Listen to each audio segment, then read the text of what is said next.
It's Reality Check with Craig Price.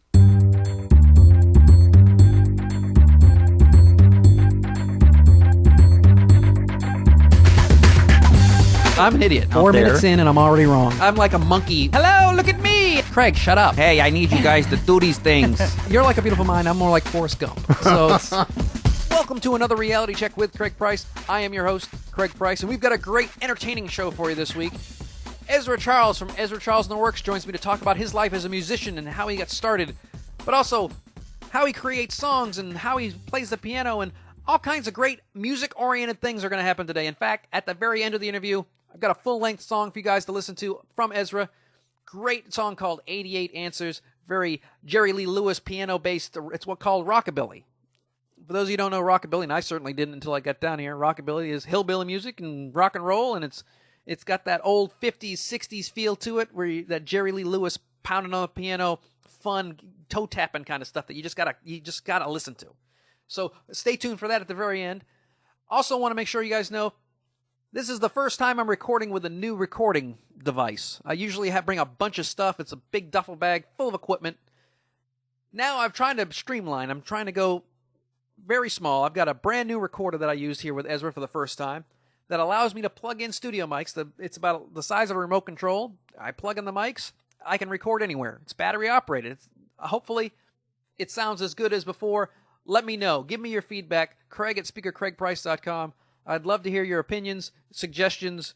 You know, if you have guest suggestions, now I can easily go places. Like, I travel so much, and I'm going to be in like 5 cities in the next 2 weeks. And I couldn't bring all my equipment with me every time I went on a trip. Now I can, because now I can just throw it into my computer bag with my computer that I take with me instead of having an extra duffel bag, which I get stopped in security, especially if I haven't shaved in a couple days. I look swarthy. They don't like that, apparently. Apparently, they do not like unshaven, dark-haired people, which I am one of. And they pull you aside. They don't do racial profiling. I guess they do facial profiling. They just, if you've got a beard, a dark beard, and maybe you're not from, Norway or Sweden. If you're blonde and haired and blue-eyed, they don't really pull you aside. But if you're dark-haired, short, and kind of swarthy, you're in for a treat. So they pull you aside, and they pull me aside every time, and they look through the stuff, and like I said, it's a box with wires and circular things, and through the X-ray machine, it looks like an old-time bomb. So I understand this. I take the extra time. It's a pain. Hopefully, with the new mobile unit, you don't have to worry about it. So if you know somebody, and you know I'm going to be somewhere in your city, email me, Craig at speakercraigprice.com, with any guest suggestions anywhere in the country. I'll be glad to talk to them. Hopefully in the next couple weeks, I'm going to start setting up a phone ability so I can get call-ins, which I don't really want to do, but in this day and age, you kind of have to do. I like to actually sit down and talk to people and have a conversation. Phone interviews sound awful, but we'll see. It's one of those things you got to try. You never know. And your feedback is vital. So email me, Craig at speakercraigprice.com. And I want to hear about what you think about Ezra Charles. I think you're really going to enjoy him. So let me give you Ezra Charles.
Fantastic. That's great. Yeah, and it's been about 15 years since I've seen you. And for those who don't know, who couldn't recognize that was Ezra Charles, Houston famous, world famous Ezra Charles. You were like Houston's band. You were named that several years in a row, I believe. Yeah, baby. Yeah, you're a local legend around here. And we met 15 years ago. You were promoting an album at the time, and you were one of the few musicians that I had met that actually write, produce, and then entertain as well. Because a lot of people write and produce their music, but they're not nearly as entertaining as they should be. And then there's other people who are just entertaining, but they don't write or produce or make their own music. Hell, you can't even find someone who can actually do anything but sing nowadays. So where did you get your start? You're a Texas local, correct? Well, I grew up in Beaumont, Texas. You can't get much more local than that. And when I was 14, I'd been taking piano lessons for quite a few years and trying to play the guitar, but I was a terrible guitar player because my fingers were too pointed. If you look at guitar players, the really good ones, their fingers kind of come out and they kind of get bigger right at the ends. Oh, like a frog. Yeah, and so I figured out eventually that I was more of a piano player than a guitar player, and I gave up on the guitar. And also I met a couple of kids at school that had just come to my school, and we started a band together. It was two brothers. They both played guitar, and I was trying to learn to play the guitar, and they said, heck, well, you already know how to play the piano. Why don't you just be the piano player in the band? And now, why were you trying to become a guitar player? Because you wanted the girls? The girls like the... whatever. It was rock and roll.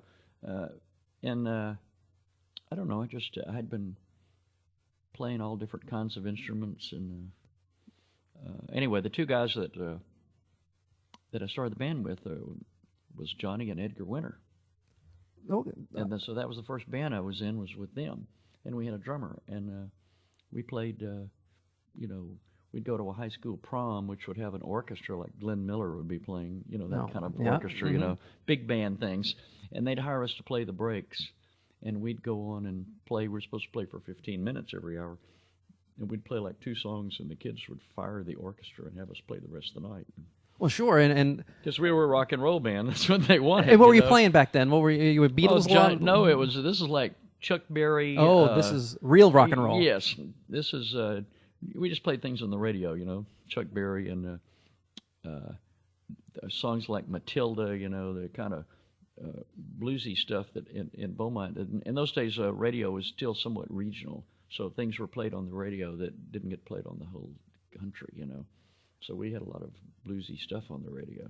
And was the piano something that like your mother made you do when you were younger, or is it something that you gravitated towards? My mother played piano in church, and my whole family's always been real musical. And I took piano lessons, and I didn't practice very much. I really didn't fall in love with the piano until I went to college and started playing on really good pianos. It's amazing how much more fun it is to play on a really good piano. Because just the quality of sound, huh? Yeah, and the piano in my house was just a little old spin-it upright Wurlitzer thing, and it wasn't until I became a professional musician years later, and I came back home and tried to play on my mother's piano, and it sounded terrible. And I thought, well, that's why I never practiced. It sounded terrible. It was just a lot of clanging and a lot of off-tune stuff. Yeah, it's just there's no way you can make it sound good. And I know that you went to school here at Rice, correct? Yep. Because you didn't jump right into music. It was always something that was kind of on the side, I would assume. But well, I've always had kind of a dual life. I'm a Gemini. And so I've always had a dual interest in technical things and musical things. So I never stopped playing music and never stopped being in bands and doing all kind of stuff that was musical. And at the same time, even today, I've never really stopped being a technical person. And what way? Well, when I was in college, I invented a microphone for pianos. And I sold the first one to Elton John, and then I just went around and said, you want to try this out? It's what Elton John uses. And very rapidly, it became worldwide usage. And by the late 70s, I had a whole company just devoted to making this piano pickup and pianos and things, even though I was still playing in bands as well. And I sold that company just to become solely a professional musician in the 80s. And I noticed this because I have a lot of friends that are professionals who have the music bug. And see, I was never good at any instrument. I mean, I have a hard time just, keeping a beat. I sing off key, so normal people, they sing in the shower. I don't even sing in the shower. Just sound. You would think that with acoustics would be great, but I'm just awful. But they never give it up. I mean, I have a friend of mine who is a surgeon. He's a hair surgeon. He does hair replacements, and I got a friend of mine who's a corporate recruiter there, and he's been playing drums for 35 years, and it's hard to give up. It's one of those things that you got that the dream of rock and roll is it's almost like drugs to some degree. You just can't kick that habit, nor should you, because it's a fun habit. Well, I'm very lucky to be one of the few people I know who actually make a living playing rock and roll music.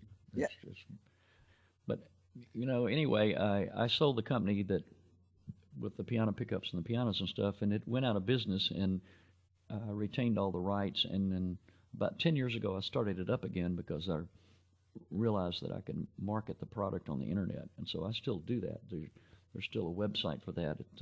My last name is actually Helpenstiel, and I don't use that as an artist because it's actually too common a name in the music business for the name of the product, and it would be confusing. It would be to me, I mean, who wants to go see Mr. Wurlitzer play the organ, Right, or Mr. Shore with his microphones. Yeah. So I maintain a certain amount of compartmentalization of keeping the two things separate between what I do technically and what I do as a performer and a writer and band leader and stuff. And I know so many people just in general have problems with that in their daily lives. And is there a certain method that you use to separate them, or is it just something that you grew up, you just knew you could, this is when I do the music, now I turn a switch and now I'm doing my technical stuff? No, it's mostly a matter of putting out fires. I just fall from pillar to post, taking care of whatever's the biggest problem. There you go. And so in the 80s, you decided that, I'm going to go for it 100%. Yep. Yeah. And you started, I want to say rockabilly, but yeah, that's right. Is I started. It was the first band where I was solely the leader of the band and the front man and everything. It was my band finally, and I had been married before that, and I was kind of the accompanist to my wife's acts prior to that. It was kind of like, I don't know if you're familiar with Barry Manilow and his history, but he got his start being Bette Midler's piano player and band leader. And that was more my role up until that point. And then I got divorced in the early 80s and finally was on my own and started my own band flat out. And so I discovered one of the problems of starting a band is when you first start your band, if you're a songwriter even, you probably don't have enough songs that you've written to be able to play a whole act and not play somebody else's songs. So how do you avoid being labeled a cover band? It's really difficult. But there are some genres in which you can play and you're not thought of as a cover band even though you play songs by other people. One of those is country. A lot of country musicians, they'll play all kind of other songs by country people. Well, I'll notice that standards, they're called. You have standards. Rock and roll is one of the few genres in which you can't really play standards. If you play standards, they're branded covers, and you're branded a cover band, and because there's so much personality that goes into one song. I don't know what it is, but country doesn't have that problem. People don't think less of country musicians for playing other people's songs. Blues is another similar genre. With blues, you can play whatever old blues songs you want to. I don't think anybody would ever think of Stevie Ray Vaughan as a cover artist, but that's basically what he was until the latter part of his career. He played songs like It's Flooding Down in Texas, and he played Tin Pan Alley's The Roughest Part of Town. Those are all standards. Those are all blues oldies, but nobody branded him a cover artist. And I discovered in the 80s that you could be a rockabilly band and get away with the same thing, because there's all kinds of rockabilly songs you can play that nobody ever heard. And so that's why I started as a rockabilly band. And the Stray Cats were hot at the time, and there were lots of people interested in rockabilly. And so we kind of had a version of the Stray Cats that was more piano-oriented. It was only 3 people. I played piano, and then we had a guitar player and a drummer. And we didn't actually have a bass player. And I started playing all the bass lines on the left hand of the piano. And over the years, we got more and more sophisticated at how we did that, and I still do that today. All the bands I've had since then, I have been the bass player. So you just don't have a bass player at all. There's no stand-up bass guy playing on a bass guitar. But, of course, the way we do it now is very sophisticated, and sonically it's exactly the same. It's just as though I had a bass player standing right behind me, looking over my shoulder and watching my left hand, and every note that I play, he plays a bass note. Is that a technique, or is that It's all a technique. Well, is that something like some kind of well, it's computer something I have software to or do. something? No, it's not. It's not pre-recorded or anything like that. I still control it, and I still have to make it happen. But I can play a bass line anyway. But listen to this. When I put this thing on, this is one of the ways that we do it. So it's a piece of equipment.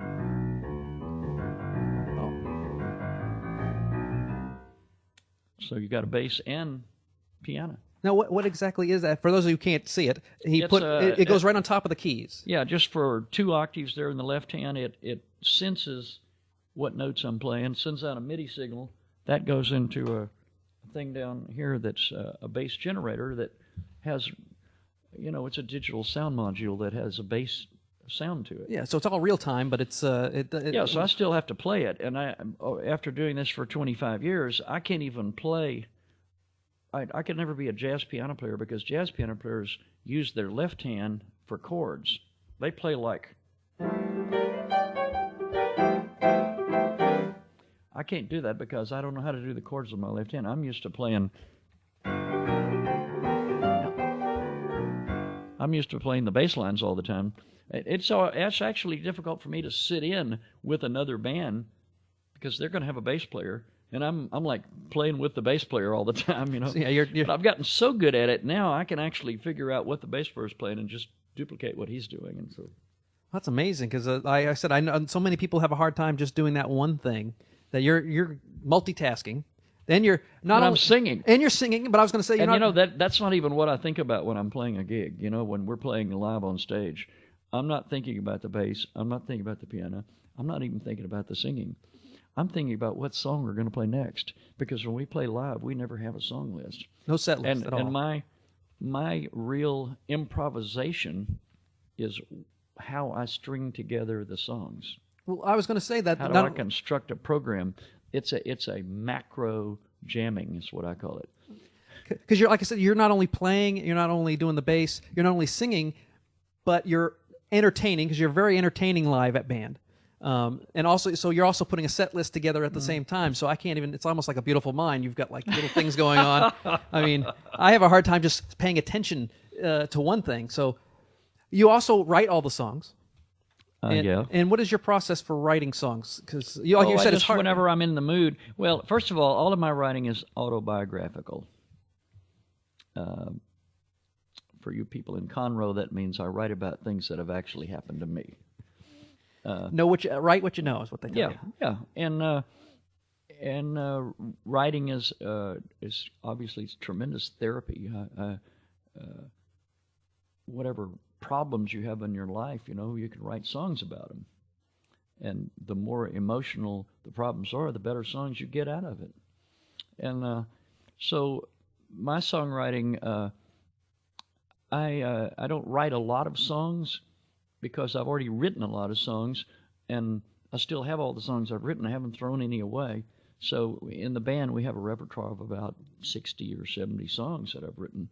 So whenever I do write a new song, and it's a good one, I'm really excited about it because that's really a big contribution to the act. I don't have to write that many songs every year. And for the first 4 or 5 albums I put out, there were songs that were pretty much already written. I had written so many songs early in my career, it took me 10 years of recording to catch up with all the songs I'd already written. Now, do you write the words first, or do you write the music first, or do you like hear something and go get the beat going, and then all of a sudden, and then you write words to fit that, or do you come up with a song and then try to wedge music to it? See, I don't know anything about it, so I'm like, I couldn't even write a song. I don't even know where to begin. Let me know when you're through guessing, and we'll go back to the first question. Yeah. No, it's a complicated process, but most of my songs have started just with an idea of what the song is about. That's probably the most important thing. What am I trying to talk about? And for me, writing lyrics is actually easier than writing music. Because to me, writing lyrics is, there's no, it's an unlimited vista. It's just, you can write or talk about anything you can think about. But when it comes to music, you kind of have to be careful and make sure you're not writing a song that somebody else already wrote. Or sounds similar, yeah. Yeah. Now, most of my songs start when when I'm really working at being a songwriter. The process goes something like this. I wait until I feel like writing a song. Sometimes I'm sitting around the house at night and I think, well, I feel like writing some songs. So I go to my little list of song ideas, which I keep. Sometimes I'll think of an idea like a name of a song that sounds like it would be a good idea for a song, and I'll write those down. And I have years of those compilations of just phrases. Sometimes I'll write a phrase down and end up writing the actual song 4 or 5 years later. But sometimes I'll look over my list of ideas, and see what strikes me, and then I think, oh yeah, I need to work on that, and so then I will decide basically what kind of a song it is. My main way of deciding what kind of song I want to write musically really is to imagine another act doing a song and what kind of song they would write. Like, what kind of a song would Little Richard do? So I have a song called Knock on My Door I wrote years ago, and it's really kind of a tribute to Little Richard, because as I put the song together, I realized it kind of sounded like something he would do. And so I went to a lot of trouble to make it sound as much like Little Richard as possible. It's not going to sound all that much like him, because I don't sound like him, So, but that's really the way that I musically generate the ideas. Is I try to imagine. I remember I wrote a song one night. I had written a song lyrically and musically as far as the singing, but I had no idea what the feel of the song was. And then that very night I went to see Delbert McClinton, and I came home and I thought, boy, what would happen if Delbert McClinton did this song? And so I kind of molded the song to sound like what I would thought Delbert McClinton would do to it. And that's what I ended up with. And so I really like doing that song, because it's just like doing a Delbert McClinton song, except it's my song. And I've told Delbert about this, but I'm not sure why he hasn't worked this up. But I think it would be a good song for him. So if you see Delbert, tell him, why haven't you worked up that song Ezra Charles wrote for you? So now we have homework. Everyone who's out there listening, if you can find him, get Delbert and corner him, and then force Ezra's song on him, because it's now when I'm right in the middle of the actual, what you'd call writing the melody and the chords and everything, I have a very complicated but specific technique I use. And I will describe it like this. I think to myself that I already know how the song goes, and I'm just trying to remember it. Now, if you've ever tried to work up a song by somebody else, I can sit down at the piano and I start noodling around trying to figure out a Steely Dan song or something. And what I'm doing when I'm playing and trying different things is I'm trying to remember what I heard on their record, right? And trying to figure out what they did as best as I can remember, assuming I don't have the recording right in front of me, I'm not listening to my iPod or anything. No.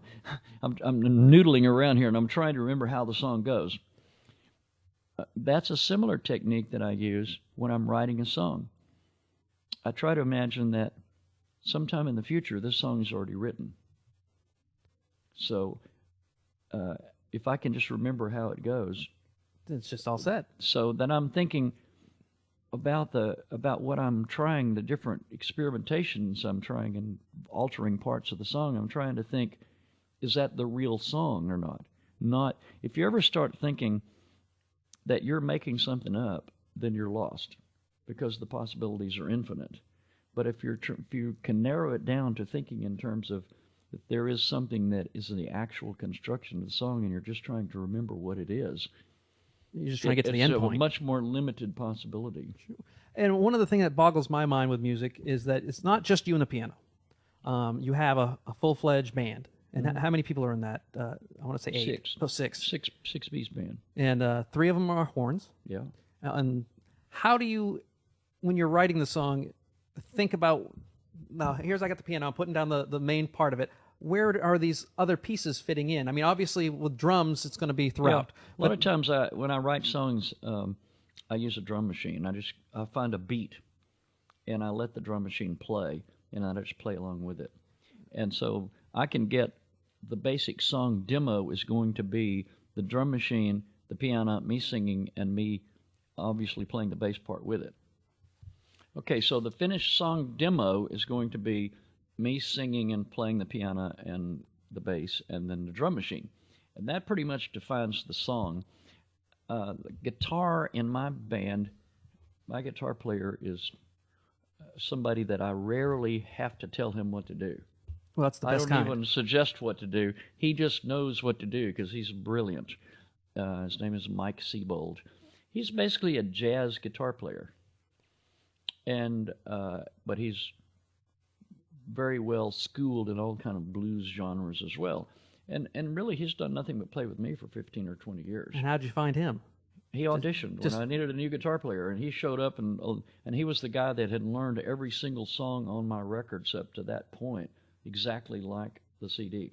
Well, that's the best kind. There. In fact, when he auditioned, I said, "What do you want to play?" And he says, "I want to play the Bad Year for the Blues," and that's a song I wrote about the death of Stevie Ray Vaughan. That's a guitar song, and he had worked out every single note of that on that song exactly like the record. And so obviously he had a great ear, and then it took him a while to grow into the position of being the person who created the guitar parts instead of being somebody who just duplicated what had gone on up until then. Well, that could be a little intimidating. But he preserved everything that had been created in the body of work up until then, and then he continued on and now is a massive contributor. But I don't have to tell him anything about what to do. He knows what to do. Then when it comes time to add the horns, I have a really specific technique for adding the horns.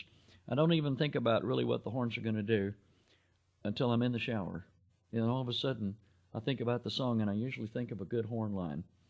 So is every time when I get out of the shower, I write it down. I was going to say, is there every time you touch water, do you hear horns? Is that just like... I don't know what the connection is there, but it's something about taking a shower that allows my mind complete freedom to imagine a horn line. And then I just fill it in. And there was a period of time in the late 80s, we were playing a club on a weekly basis, and I took it upon myself the challenge to write a song every week that we would introduce once a week. And I created about 10 or 15 songs during that period of time. And I would write the song over the weekend, and then we would have just a horn rehearsal. And I would work it up with the horns. Then, because the horns are something where I kind of have to hear them play it to know whether it's right or not. And a lot of times I'll change things. I'll modify the parts while they're rehearsing them. Now, do you know how to play a horn? Well, I can play. I played in marching bands in high school and college. I played flute and piccolo. You're like Wayne Newton. You can do everything. Well, and interestingly, if you play flute, you can also play saxophone because the fingering is the same. Okay. So I can actually play saxophone, but I've never gotten up on stage and tried to be a sax player. Because I was thinking, I probably could if I wanted to. That would freak everybody out, wouldn't it? That's what you should do one time. Just try it out. But I was thinking maybe that's why, like for me, my wife wants to put stuff on the wall or redecorate. She's really and it's hard for me to. She's like tells me about it, but it's hard for me to picture it until it's up on the wall. It's just I guess it's my lack of design. So I was like maybe it's your unfamiliarity with the horns until you actually hear them. I don't know. No, it's just when I construct horn parts, sometimes I use synthesizer kind of things, and I'll try writing the horn parts that way, and then I'll turn them into real horn parts when the horns play, and sometimes they sound good, and sometimes they don't. When I first, we had the rockabilly band that was just piano, bass, and drums, and all we really did to go from rockabilly to the blues R&B thing that we're doing, we just added 3 horns, and nothing else really changed. Well, those horns really make a difference, though. And so we still have. There's still a demarcation line there between the rhythm section in the band, which is the three of us playing piano, guitar, and drums, and of course me on the bass, of course. But then there's the three horn players, and so there's really a separate feel. And when I first added the horns, there were people that said, "Well, do you think you have a strong enough voice to sing with horns?" I said, "Yeah, because they're not going to play when I sing." So when I score the horns up, it's very rare that actually the horns are blowing while I'm singing. They play in between when I sing. They don't play at the same time. Sometimes they do. Maybe there might be a slow song where they're holding out notes and stuff. But horn lines, it's a call and response technique. And one of the things that I've noticed, and you've mentioned it yourself here, when you've done so many different venues. I mean, you say you make up your set list on the fly, Yeah, because you have to adapt to the crowd. Oh yeah. One of the things that you've done big rooms, you've done little rooms, and one of the weirdest rooms, I remember when I first met you in 95, 96, you were the house band for the Rockets. Yeah. That's in a stadium where people are screaming and yelling and they want to see sports. And how did you change to fit that very unique situation? Because it's not like a regular. We had to learn how to play for 90 seconds, because that's how long a timeout lasts.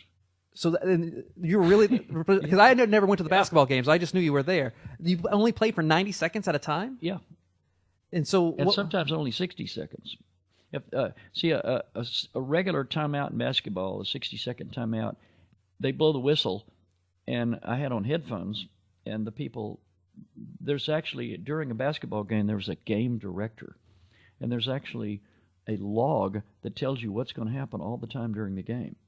Now, you can't predict when the timeouts are going to occur, but they do have commercial timeouts, and they have other events that take place during the game. But they were able to use us as the music and the timeout. I'd compare it to being like a rodeo band. You know, at the rodeo, the guy charges out of the gate on the back of a bull, and the band plays while he's out there trying to stay on for 8 seconds, and then he gets thrown off and the band quits. And it's kind of like that, you know. They would call me on the headphones and say, "Okay, it's a full timeout.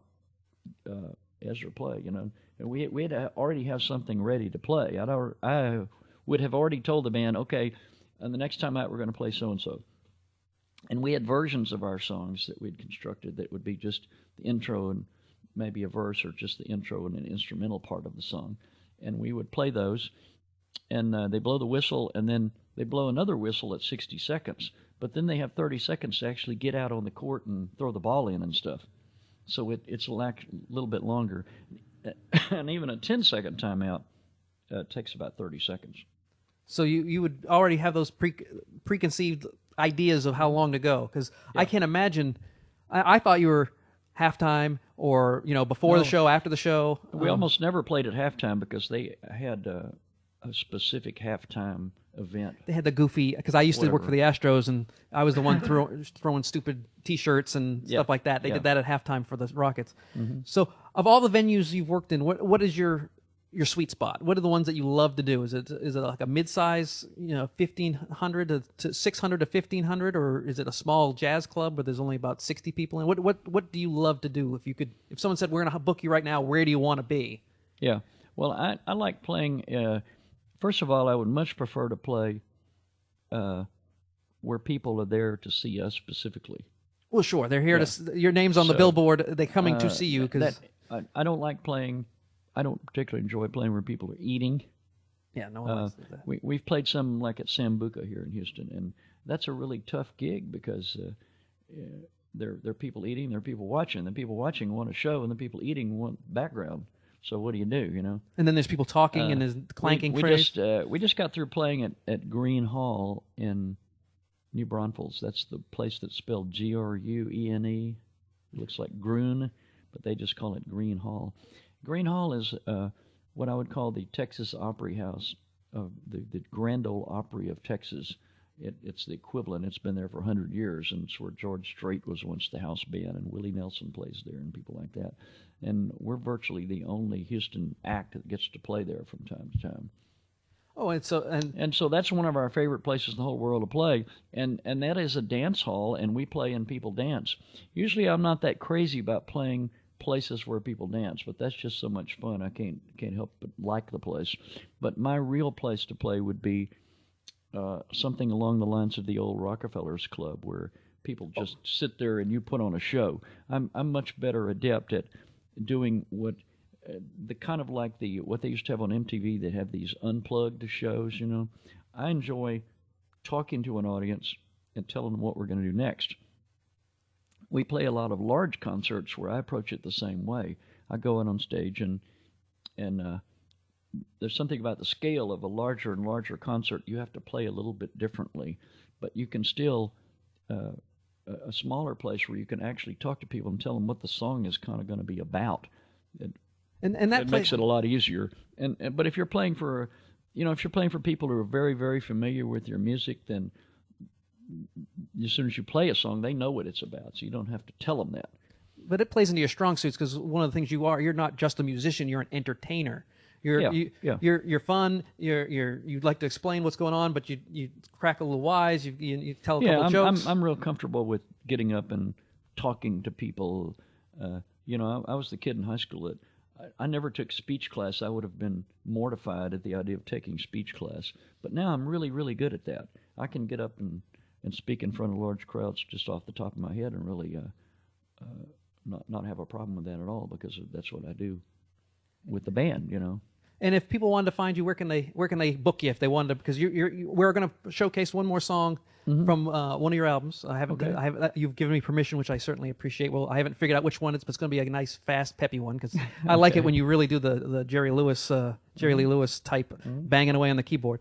But if people want to find you, EzraCharles.com is one place. Yeah, and actually we're now going to Facebook and punching up Ezra Charles really is a more direct connection with what we're doing. We have a mailing list, an email list that's several hundred people that want to know where we're going to play, and we send out emails. But Facebook now, we have 2,000 friends on the Ezra Charles Facebook page, and we can hit those people instantly. And that's how I saw you. As soon as I saw Ezra Charles is friends with, I think, my friend Carlos Puig, I went, Ezra! And it was great to connect with you. It's amazing the geometric multiplication factor of Facebook is far superior to just emailing, Yeah. Well, I certainly appreciate your time. If you haven't heard of Ezra Charles, because this goes out nationally, we have some people in Australia who listen. It's definitely worth picking up. You can go to Amazon.com, and if you just Google Ezra Charles, you can download albums and MP3s. iTunes. Find you on iTunes. I really appreciate your time. And I look forward to seeing you at a venue soon here in Houston. When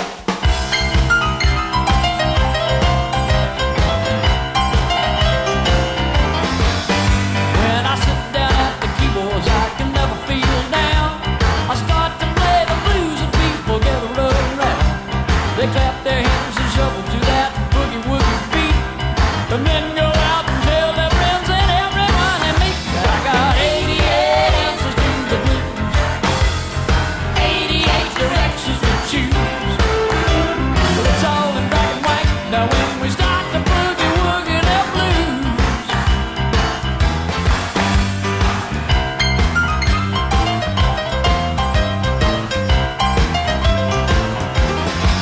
I drove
And there you have it. Ezra Charles in the works. 88 answers. I hope you enjoyed it. Anytime you have questions, comments, you can email me, Craig at SpeakerCraigPrice.com. You can go to the website, RealityCheckPodcast.com. Go to the Facebook page, like us there, and you will see us every Tuesday morning. See you next week.